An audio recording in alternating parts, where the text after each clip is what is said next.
Economia, com Ivana Moreira. Ivana Moreira, bom dia. Bom dia. Eu estava aqui conversando com os nossos amigos aqui no estúdio, Antonello e Lila Vatti, e fiquei sabendo que você vai nos surpreender com a informação hoje. Assim, eu tinha uma pergunta para você, Paulo. Então pergunte-me. Você acha difícil juntar R$1 milhão? Difícil a juntar R$1 milhão? Eu diria que na atual quadra da minha vida fica quase impossível. Parece, Paulo Leite, que você não está aí na tendência do nosso mercado.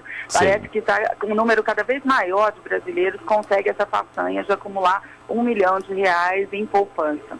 De acordo com a Associação Brasileira das Entidades de Mercados Financeiros e de Capitais, a Ambima, 63 mil brasileiros têm hoje pelo menos R$1 milhão em aplicações financeiras.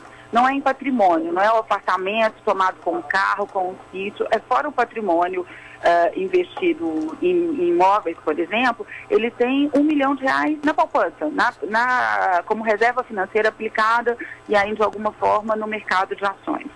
Uma revista de circulação nacional, a Valor Invest, chegou ontem às bancas, traz essa pesquisa da Ambima e histórias muito interessantes desses brasileiros que chegaram ao primeiro R$1 milhão no último ano, conseguir essa quantia operando no mercado de ações.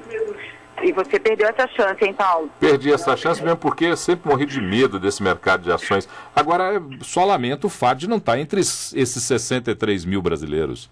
Pois é.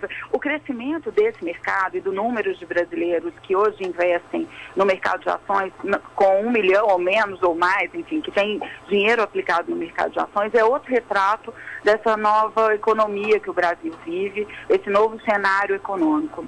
De acordo com os especialistas em educação financeira, essa meta de chegar a R$1 milhão de investimentos é hoje o sonho de boa parte dos brasileiros que têm até 30 anos e que ganham salários de R$5 mil por mês ou mais. Quer dizer, claro que é uma faixa, que a gente está falando de uma faixa de renda aí alta, de um público AB, e de jovens que conseguiram uma boa ascensão profissional rapidamente. Não é todo mundo que está ganhando mais de R$5 mil com menos de 30 anos de idade no país.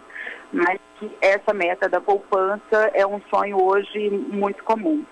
Embora seja um sonho, assim, uma fixação para quem ainda não fez 30, chegar aos 30 anos milionário, na verdade o que eles dizem é que é muito mais fácil acumular esse patrimônio, essa poupança, depois dos 30, porque parece que depois dos 30 as pessoas caem na real e percebem que precisam fazer sacrifícios para isso.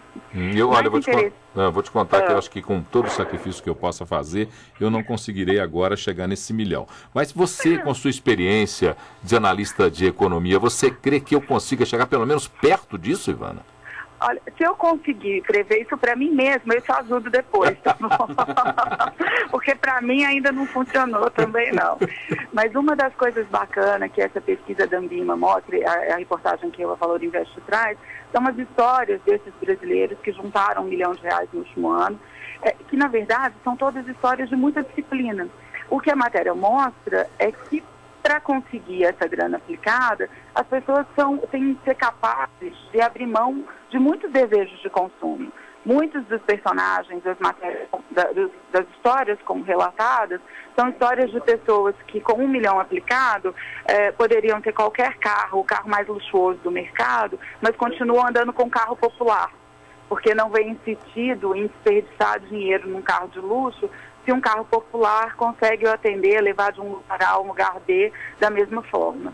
Eu acho que é por aí que nós não conseguimos, Paulo Leite, acumular R$1 milhão no ano passado. Embora eu também não estou naqueles que pode ser incluído nos que andam em carros luxuosos do último tipo. Mas eu estou vendo aqui, Ivana, e enquanto você falava, pesquisando pela internet a Valor Invest, e comecei a ler aqui histórias, uma das histórias aqui muito interessante, quer dizer, na verdade essa é a destinação, a determinação para que você possa fazer esse movimento de poupança no sentido de acumular o seu primeiro R$1 milhão.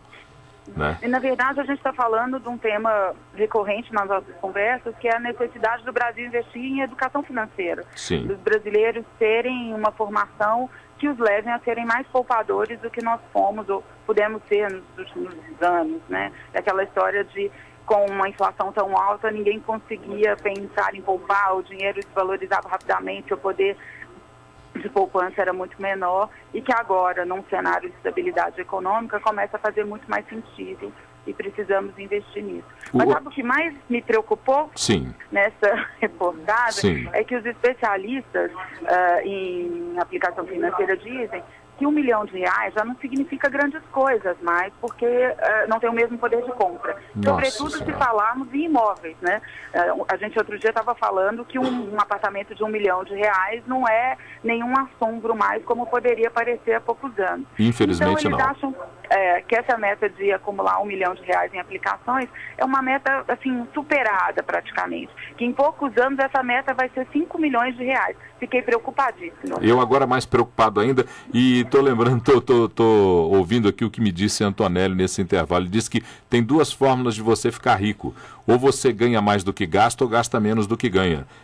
Então, eu acho que esse é o caminho. Fórmula certa é exatamente isso, que precisamos investir num curso sobre isso, Paulo Leite.